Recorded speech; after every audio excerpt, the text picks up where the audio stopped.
జై శ్రీమన్నారాయణ. నేను మీ icon Australia Gattupalli Suresh Babu. ఈరోజు మన టాపిక్ ఏంటంటే గనక శత్రు భయం. శత్రువులు ఎలా పుట్టుకొస్తారు? శత్రువులు అనేటువంటి వారు మనుషులేనా లేదా వేరే రూపంగా ఉంటారా? మీకు ఒక విషయం చెప్పనా, మనకి నవగ్రహాలను ఉంటాయి. నవగ్రహాలు అంటే 9, ఛాయాగ్రహాలు 2, మొత్తం 11 అయినా మనము ఆచరణలో తీసుకునేటువంటి గ్రహాలు వచ్చేసి 9 నవగ్రహాలు.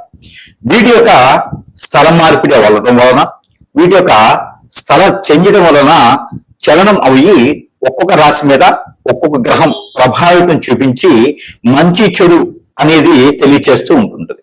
అలానే వీటన్నిటికన్నా కూడా నవగ్రహాల మనిషికి ఎప్పుడు ఇబ్బంది కలిగించవు. చైతన్యాన్ని ఇస్తూ ఉంటే ఇబ్బంది కలిగించడం అంటే ప్రాణం తీసేసేలాగైతే ఉండవు. ఏదైనా పరిహారాలు చేసుకున్నా, యజ్ఞ యాగ హోమాలు జపాలు తపాలు దానాలు చేసుకుంటే కూడా ఆ నవగ్రహాలకు సంబంధించినటువంటి చెడు పోతుంది.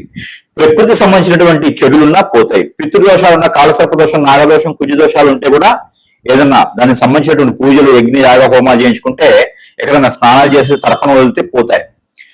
ఏదో విధంగా ఏ గ్రహం అయినా కూడా అశుభ దృష్టి నుంచి శుభ దృష్టిగా మలుచుకునేందుకు మార్గాలు చాలా ఉన్నాయి. చివరిగా మానవ గ్రహం అనేది ఉంటుంది. ఈ మానవ గ్రహం ఏం చేస్తుంటే మన చుట్టూతూనే ఉంటుంది, మన ఇంట్లోనే ఉంటుంది, మన ఇంట్లోనే ఉంటుంది. శత్రువులు అన్నమాట. మనం ఎదుగుతుంటే తట్టుకోలేరు, మనం ముందుకు వెళ్తూ ఉంటే అసలు ఓర్చుకోలేరు. మనకేదైనా జాబ్ వచ్చినా, ఫైనాన్షియల్ సెటిల్ అయినా, త్వరగా పెళ్ళైనా, జీవితం బాగున్నా, నలుగురు వచ్చి మనల్ని పొగిడినా, సన్మానం చేసినా ఎక్కడో బయట నుంచి ఉండరండి శత్రువులు, ఇంట్లోనే పుడతారు. అది ఎవరైనా ఉండొచ్చు, రిలేషన్ అనేది అనేకమైన ఉండొచ్చు. కానీ ఒక్కొక్క రాశి వాళ్ళకి అసలు ఏ గ్రహము ఏ స్థానంలో ఉండడం వలన, వారికి ఏ దశ అంతర్దశ నడవడం వలన అసలు రాశి వారికి శత్రువులు ఎలా పుడతారు, వారి వలన ఎలాంటి ప్రభావితమైనటువంటి ప్రమాదాలు ఉంటాయి, ఎలా మనం జాగ్రత్తలు తీసుకొని పరిహారాలు చేసుకోవడం ద్వారా శత్రువులు కూడా మిత్రులుగా మారడం, శత్రువు కూడా భయపడి మన జోలు రాకుండా ఉండడం ఎలాగా? అది సాధ్యపడుతుందా? చూద్దాం ఒకసారి ఎంతవరకు సాధ్యపడుతుందో.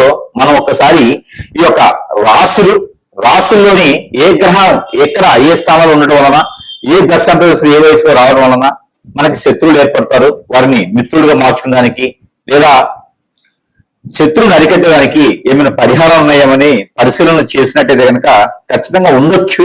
ఒకసారి మనం పరిశీలన చేసుకున్నట్టయితే కనుక ముందుగా మనకి 12 రాసులు, ఈ రాసుల్లో ఏ రాశి వారికి ఎలాంటి శత్రుత్వం ఉంటుంది, వారు ఎలాంటి అనుభవాలు వారికి చేయూతనిస్తాయి, ఎలాంటి అనుభవాలు వారికి ఇబ్బంది కలిగిస్తాయి, ఒకసారి మనం పరిశీలన చేసుకున్నట్టయితే దానికి సంబంధించినటువంటి పరిహారాలు కూడా ఉన్నట్టున్నాయి. అవి ఒకసారి పరిశీలన చేద్దాం. 12 రాశుల్లో ఒకటి తులారాశి. ఈ తులారాశి వారికి కూడా శత్రుత్వం ఎక్కువగానే ఉంటుంది. వీరు పుట్టుతుంటేనే శత్రుత్వం ఉంటుంది. ఎలా అంటే తులారాశికి అధిపతి శుక్రుడు. శుక్రుడితో పాటు గోచారంలో అంటే తులారాశిలో చంద్రుడితో పాటు కేతువు కానీ, రాహువు కానీ, కుజుడు కానీ లేదా బుధుడు ఉన్నా కూడా అది శత్రుత్వం. ఎందుకంటే కన్యారాశికి అధిపతి బుధుడు, తులారాశికి అధిపతి శుక్రుడు. వీరి ఇద్దరి కలయికతో తులారాశిలో ఉంటే ఇక పుట్టుకతోనే వీరికి శత్రుత్వం ఒకటైతే కలిసి వస్తుంది. పుట్టుకగానే గురువు ఇక్కడ 2వ స్థానంలో ఉంటాడు కాబట్టి 12వ స్థానంలో ఉన్నటువంటి గురువు లాభదాయకమే. ఎక్కడ స్థలాలు పొలాలు ఎవరు కొంటారు? ఎప్పుడు మీరు కాదండి, మీ యొక్క పూర్వీకులు, మీ యొక్క తల్లి గారు, తండ్రి గారు, తాతగారు, ముత్తాతగారు ఉంటే గనక మీరు పుట్టేటప్పటికి వారు కొనేటువంటి అవకాశాలు అయితే మెండుగా ఉన్నాయి. ఎందుకంటే బుధుడి కలయికతో కొంటారనమాట, 2వ స్థానం కాబట్టి. కానీ ఇక్కడ లాస్ ఏంటంటే మీరు పుట్టగానే కొన్నారని చెప్పేసి అని మీకు అమ్మలక్క కావచ్చు, అత్తమామలు కావచ్చు, మేనత్త మేనమామ, బాబాయి, పిన్ని, పెదనాయన, పెద్దమ్మ ఇలాంటి వారందరూ కూడా శత్రువులు మారేటువంటి అవకాశం ఉంది. చూసారా, ఆ బిడ్డ పుట్టారు, వారు ఆస్తులు సంపాదించుకుంటున్నారు, ఆ బిడ్డ పుట్టగానే కలిసి వస్తుందని చెప్పి వీరి మీద పుట్టితంతోనే శత్రుత్వం ఎక్కువ ఉంటుంది. అలానే మీకు 4, 6, 8వ స్థానాల్లో కనుక శని ఉన్నా, ఇది గోచార ప్రకారంగా లేదు రెండు రెండు నాలుగు తొమ్మిదో స్థానాల్లో గనక కేతు ఉన్నా అలానే కుజుడున్నా కూడా మీకు శత్రు భయం మరింత ఎక్కువగా ఉంటుంది. మీరు చూడటానికి చాకచక్యంగా చాలా అందంగాను అట్రాక్షన్ కరంగాను ఉంటారు. ఎందుకు? తులారాశి కాబట్టి. అలానే మీకు దాన ధర్మాలు ఎక్కువ చేస్తా ఉంటారు. పుట్టినప్పటి నుంచి మీరు ఆస్తి పరులుగానే ఉంటారు. మీకు రాకపోవచ్చు, మీరు అనుభవించకపోవచ్చు. మీ పేరు చెప్పుకొని చాలా మంది అనుభవించే వాళ్ళు ఉన్నారు. మీరు ఒక మాట చెప్తే ఎన్నో రకాలైన పనులు కూడా అవుతా ఉంటాయి గవర్నమెంట్ లోను, సెంట్రల్ గవర్నమెంట్ లోను. అలాంటి పేరు ప్రఖ్యాత హోదా ఉన్నటువంటి రాశి ఎవరైనా ఉన్నారు అంటే కనుక ఖచ్చితంగా చెప్పొచ్చు తులారాశి వారు అని. అలాంటి తులారాశి వారికి కూడా ఎక్కడో బంధువుల్లోనే ఉంటారండి. ఎక్కడో దూరంగా ఉండేటువంటి శత్రువులు ఉండరు, ఇంట్లోనే ఉంటారు శత్రువులు. ఆ అక్క తరపు నుంచో చెల్లి తరపు నుంచి అయితే ఇంకా ఎక్కువ శత్రువులు ఉంటారు అనమాట వీరి తరపు నుంచి. అంటే వీరి నుంచి అందరూ ఉపయోగ పొందుతారు. వీరికి ఇంకోటి ఏంటంటే లవ్ కూడా వీరికి చాలా ఇబ్బందికరంగా ఉంటుంది. అట్రాక్ట్ గా ఉంటారు, అందరూ వీళ్ళని అట్రాక్ట్ చేస్తూ ఉంటారు. కానీ వీరి పద్ధతులు కావచ్చు, వీరి మర్యాద కావచ్చు, వీరి ఆప్యాయత కావచ్చు, వీరికి ఒక వాల్యూస్ కావచ్చు కూడా అందరికి అంత అవలక్షణాలు అవి అవలేలుగా ఎవరికి సొత్తు కావన్నమాట. అందులో తులారాశి వారికి ఏంటంటే మా నాన్నగారు, మా అమ్మగారు, మా ఆస్తులు, లేకపోతే మాకున్న వాల్యూలు అలాంటివన్నీ బాధ్యతగా ఉండేటువంటి వ్యవహార పూరితమైనటువంటి వ్యవహారాలతో ఉంటారు. కాబట్టి వీరి మీద శత్రుత్వం చాలా దండిగానే ఉంటుంది అని చెప్పొచ్చు. అలాంటి శత్రుత్వం ఒకటి కాకుండా పెళ్లి చేసుకుంటే భార్య శత్రువుగా అవుతుంది, పిల్లలు శత్రువుగా అవుతారు. శత్రువు అంటే ఏమి ఉండదండి, మన దగ్గర నుంచి వనరులన్నీ లాగేస్తారు. వాళ్ళ దగ్గర పెట్టుకొని మన నాటబొమ్మలా ఆడిస్తారు. అది తులారాశి వారి యొక్క పరిస్థితి. మీ దగ్గర కానీ మీ పేరు మీద ఏమి రాయించుకోరు, మీ పేరు మీద మీ దగ్గర కానీ ఏమి ఉండవు కూడా. మీ పేరు మీద టీ తాగాలన్నా కూడా ఇంట్లో ఒక సలహా కావాలి. ఖచ్చితంగా ఈ పరిస్థితిలోనే ఉన్న తులారాశి వారికి గమనించి చూసుకోండి మీరు. ఇలాంటి వాళ్ళ మీద కూడా శత్రువులు ఇంకా బరి తెగించి మనం ఇంకా ఎదగకూడదు, ఇంకా మన సలహాలు ఎవరు తీసుకోకూడదు, ఇంకా మనం ఏ స్థాయిలో ఉన్నా కూడా దిగజారిపోతూ ఉండాలి, ఏ పని చేసినా అష్టదిబ్బంది అయిపోవాలి, విజ్ఞానం రావాలని చెప్పి మన మీద కూడా ఏదైనా అష్టదిబ్బంది క్రియలు, చాదబడి లాంటి ఇప్నడిజం లాంటి క్రియలు కూడా మన మీద జరిపించేసి మనల్ని ఇబ్బంది పెట్టేటువంటి పరిస్థితుల్లో కూడా చాలా మంది ఉంటారు. తస్మాత్ జాగ్రత్త. మీకంటూ ఉన్నటువంటి విషయాలు ఎవరికి షేర్ చేయకండి. మీకున్న పర్సనల్ గా మీరు ఎక్కడ ఉంటున్నారు, ఏం చేస్తున్నారు, మీకు ఎంత ఆస్తులు ఉన్నాయి, ఏం చెప్పకండి. అలాంటి చెప్పడం ద్వారా అయితే ఖచ్చితంగా మీరు ఇబ్బంది పడే అవకాశం ఉంది. దీంతో పాటు చిన్న చిన్న క్రియలు ఉంటే కనుక మీరు ఈ పరిహారాలు చేసుకోవచ్చు. లేదు ఇంకా పెద్దగా ఉంది మాకు అవ్వట్లేదంటే అలాంటి గురువు గారిని సంప్రదిస్తే కనుక మీకున్నటువంటి సమస్యలన్నిటి కూడా పరిష్కార మార్గం చూపించబడుతుంది. ఇక దాంట్లో చిన్నపాటి క్రియలైతే కనుక చేసుకునే దానికి పరిహారాలు. ఇక ఈ రాశి వారికి అయితే కనుక ఈ పరిహారం చేసుకున్నట్లయితే ఖచ్చితంగా మీకు మంచి జరిగేదానికి అయితే అవకాశం ఉంది. ఇక ఈ పరిష్కారానికి గురువు గారికి అయితే దక్షిణ కింద 50,000 రూపాయలైనా ఇవ్వచ్చు పుష్కలంగా.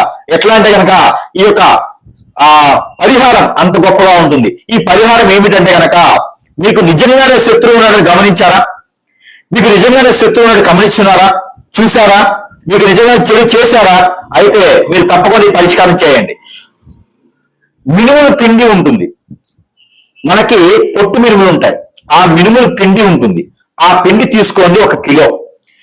ఆ పిండి తీసుకొని ఒక బొమ్మను తయారు చేయండి. కాళ్ళు, చేతులు అలానే మొండెము పెట్టేసి ఒక బొమ్మను తయారు చేయండి. ఇట్లా పూరి పిండిలా కలిపేసండి ఒక బొమ్మను తయారు చేయండి. దానిపైన నల్ల నువ్వులు అతికించండి. అతికించిన తర్వాత కందులు ఉంటాయి, ఈ కందులు తీసుకొని కళ్ళగా పెట్టేయండి. అలానే జీడిపప్పు నుదుటిని పెట్టండి. పెట్టేసిన తర్వాత ఆవాలు, ఈ యొక్క నల్ల ఆవాలను దొరుకుతాయి, అవి కాళ్ళకి చేతులకి అతికించండి 5 ఇవి అతికించిన తర్వాత స్టమక్ ఒకటి ఉంటుంది. ఈ స్టమక్ దగ్గర మీరు ఉలవలని ఉంటాయి, లేదు అంటే కనుక గసగసాలు ఉంటాయి, లేదు అంటే జీడి గింజలు ఉంటాయి, అవి ఒక 2 తీసుకొని లేదా గురి గింజలు ఎర్రవి తీసుకొని ఆ స్టమక్ పెట్టేయండి. ఇక మీ మీద శత్రువు ఎవరున్నారో వారికి ఇక మీకు బిర్యానీ ఆకు ఉంటుంది ఇంట్లో, బిర్యానీ పత్తా అంటారు, దానిపైన మీ శత్రువు పేరు రాయండి. రాచి ఈ బొమ్మ కింద పెట్టేసి బొమ్మ పైన ఇది రావి ఆకు ఉంటుంది. ఈ రావి ఆకు పైన మీ జోలు రాకూడదు, మీకు ఏది చెడు జరగకూడదు, మీకు చేసినటువంటి చెడు క్రియ ఏది ఉందో మళ్ళీ వారికే తగలాలి అని చెప్పేసి ఆ రావి ఆకు పైన లిక్కించండి. దేంతో లెక్కిస్తారు? కాటుకుతో రాయండి. రాసినటువంటి బొమ్మను తీసుకొని వెళ్ళి ఎక్కడైనా మీకు ధర్మస్థలాలు ఉంటాయి, ఈ ధర్మస్థలాల్లో కానీ లేదా ఒక చిన్నపాటి గుంత తీసి దానిలో బూడ్చి పెట్టేసేయండి. లేదా ఎక్కడైనా పొదలగా ఉన్న చెట్టులో వేసేసేయండి. ఇలా చేయడం ద్వారా అది ఎట్లా రావి ఆకులు చుట్టాలి, రావి ఆకులు చుట్టేసి మీ వైపు ఇంక రాకూడదు అని చెప్పేసి తలుచుకొని ఈ బొమ్మను తీసుకుని వెళ్ళి అక్కడ వేసినట్టు కనుక దీనికి ఒక మంత్రం ఉంటుంది. ఈ మంత్రము ఖచ్చితంగా మీకు చెప్తే తెలిసి తెలియక అందరికి చేయొచ్చేమో. ఈ మంత్రం అయితే ఖచ్చితంగా ఎవరికైతే అవసరం ఉందో వారికి చెప్పాల్సినటువంటి సందర్భం వచ్చినప్పుడు చెప్పేదానికి ఉంటుంది. ఇకపోతే ఈ బొమ్మను తీసుకుని వెళ్ళి చిన్న చిన్న శత్రువులు అయితే ఇట్లానే చేయొచ్చు. ఆ పేరు రాసేసి ఇక మీ జోలు రావద్దు అని చెప్పేసి అని ఎక్కడ పొదలుగా ఉన్న చెట్లలో వేసేస్తే కనుక ఖచ్చితంగా మీకు ఆ శత్రువులు అనేది మీరు ఎదురుపడ్డా కూడా వారు తల దించుకొని బయటికి వెళ్ళేటువంటి తత్వం ఉంటుంది. మీ జోలని వాడు అరాయించకపోయినా వారిగా చివరి దశలోకి వచ్చినా కూడా మీ జోలిని తస్మా రారు. కాబట్టి ఇది ఎక్కువగా శత్రువులు బాధిస్తున్నారు అంటే మాత్రమే ఈ ఒక ప్రక్రియ చేయండి. ఇది చేయడం ద్వారా మీకు వచ్చేటువంటి ఇబ్బంది అయితే ఏం లేదు. ఈ యొక్క పరిహారం ఖచ్చితంగా చేసుకుని మీ శత్రు భయాన్ని కూడా కొంతమేర దూరం చేసుకోవచ్చు. ఈ పరిహారం వచ్చేసి మీరు నల్ల నువ్వులు 1 కిలో తీసుకోండి. దాన్ని మన ఇంట్లోనే హాల్లో కావచ్చు, బెడ్రూమ్ లో కావచ్చు, కిచెన్ లో కావచ్చు, ఎక్కడైనా మీకు ప్లేస్ ఉంటే అక్కడ స్టార్ అంటే ఎలా ఉంటుంది తెలుసు కదా, నక్షత్రం. ఈ నక్షత్రం యొక్క సింబల్ వేయండి. వేసేసి దాని మధ్యలో ఒక నిమ్మకాయ పెట్టండి. ఆ నిమ్మకాయ సగానికి కోయండి, బద్దలుగా కోయకూడదు, సగానికి కోయాలి. ఈ సగానికి కోసినటువంటి నిమ్మకాయలో ఎవరైతే మీకు శత్రువు అని గమనించారో వారి యొక్క ఫోటో 4 మడతలు వేసి దానిపైన స్టార్ బొమ్మ వేసి ఆ నిమ్మకాయలో పెట్టేయండి. దానిపైన మీరు ఈ యొక్క విభూది ఉంటుంది, విభూది అలానే భస్మం సాంబ్రాణి ఉంటుంది. ఈ 2 మిశ్రమాన్ని కుంకుమ కలిపి, పసుపు కలపకూడదు, కుంకుమ కలిపేసి ఈ 3 కలిగినటువంటి మిశ్రమాన్ని ఆ నిమ్మకాయ పైన వేసి దానికి ముందు పక్కల 5 కర్పూరం బిళ్ళలు పెట్టి ఆ నిమ్మకాయ లోపల సాంబ్రాన్ కడ్డీలు 5 వెలిగించేయండి. ఇవి 2 ఒకే దాంట్లో ఉండాలి. ఇకపోతే గోధుమ పిండి తీసుకొని ఆ గోధుమ పిండి పూరి పిండిలో కలిపేసి దాని లోపల నల్ల నువ్వులు కూడా వేయాలి. ఆ వేసినటువంటి గోధుమ పిండికి ఒక పక్కన పాము, మరో పక్కన తేలు, ఈ 2 బొమ్మలు తయారు చేయండి. ఈ 2 బొమ్మలు తయారు చేసి ఈ రెండింటి మధ్యన ఈ యొక్క మనం చెప్పినటువంటి ఈ నిమ్మకాయ పెట్టారు కదా, ఆ నిమ్మకాయ చేసేసి ఇక మీరు ఏదైతే శత్రు భయం ఉందో ఆ శత్రువుకి మీ జోలు రాకూడదు అని చెప్పేసి అని మనస్ఫూర్తిగా తలుచుకోవాలి. మంత్రం అయితే ఉంటుంది. ఆ మంత్రం అనేది మనకు శిక్షణ ఇవ్వడానికి జరగదు. అది నిజంగానే శత్రువు ఉన్నారని గురువుని సంప్రదిస్తే అప్పుడు ఆ శత్రువు ఎంత బలంగా ఉన్నాడో చూసి ఆ మంత్రం ఇవ్వడం జరుగుతోంది. ఈ ప్రక్రియ చిన్న చిన్న శత్రువులు అయితే మీరు చేసుకోవచ్చు. ఇది చేసిన తర్వాత ఆ కర్పూరం బిళ్ళలు, అగరబత్తి పూర్తిగా కాలిపోయిన తర్వాత ఈ 2 పిండిని పాలు, ఏదైతే గేదె పాలు ఉంటాయో ఆ పాలు తీసుకొచ్చి ఈ పిండి 2 తేలు, పాము ఉన్నటువంటి పాము, ఈ 2 పిండిని కలిపేసి ఆ నిమ్మకాయ మధ్యలో పెట్టేసి బాగా ఉండచేసి అది తీసుకుని వెళ్ళేసి ఎక్కడైనా పారేడు నీటిలో వేయండి. ఇక ఆ స్టార్ బొమ్మ అయితే గనక ఆ నువ్వులు ప్రతి రోజు కూడా ఇంట్లో నుంచి బయటికి ఒక చిటికడు, ఇంట్లో నుంచి బయటకు వచ్చి చిటికడు, ఇంట్లో నుంచి బయటకు వచ్చి చిటికడు వేస్తూ ఉండండి వాళ్ళ పేరు చెప్పి. జన్మలో మళ్ళీ మీ వైపు కాదు కదా, కన్నెత్తి చూడాలన్నా కూడా చెమట్లు పుట్టాలి, అట్లా ఉంటుంది శత్రువుకి. కావాలంటే ఇది చేసి చూడండి, తస్మా జాగ్రత్తగా ఉండాలి. ఇది చేసేటప్పుడు మీరు ఆహారం భుజించకుండా, ఆయిల్ ఫుడ్ తినకుండా ఉండండి. స్నానం చేసి చేయాలి అనేది అయితే ఏం లేదు. ఇది ఏ సమయం చేయొచ్చు, ఫుడ్ తినకుండా చేయండి. అది చేసిన తర్వాత ఆ రోజంతా కూడా నేల పడక చేయండి. మీరు మళ్ళీ పెళ్ళైన వారైతే కనుక ఇద్దరు ఒకే దగ్గర పనుకోకూడదు. ఈ ప్రికాషన్స్ తీసుకొని ఈ పరిహారం చేయండి. శత్రువు తస్మా మీకు దగ్గర కూడా రాడు. ఈ పరిహారం చేసి చూడండి, శత్రు భయం అనేది మనకి నశించిపోతుంది. శత్రు భయం నశించడానికి గల పరిహారం, ఈ పరిహారం మీరు చేసుకొని శత్రువులు నిజంగా మీకున్నారంటే కనుక వారిని అరికట్టొచ్చు. ఎలాంటి కనుక బియ్యం పిండి ఉంటుంది, ఈ బియ్యం పిండి తీసుకోండి. బియ్యం పిండి తీసుకొని చుట్టూత కుంకుమ తీసుకొని 5 రకాల బొట్లు పెట్టండి, 5 బొట్లు పెట్టండి. ఈ బియ్య పిండితో ఒక కుండి చేయండి. దాని లోపల నువ్వుల నూనె పోయండి. ఈ నువ్వుల నూనె ఆముదము కలిపిపోయాలి. ఈ కలిపిపోసినటువంటి నువ్వుల నూనె ఆముదము ఒక్క ఒత్తి వేసి వెలిగించాలి.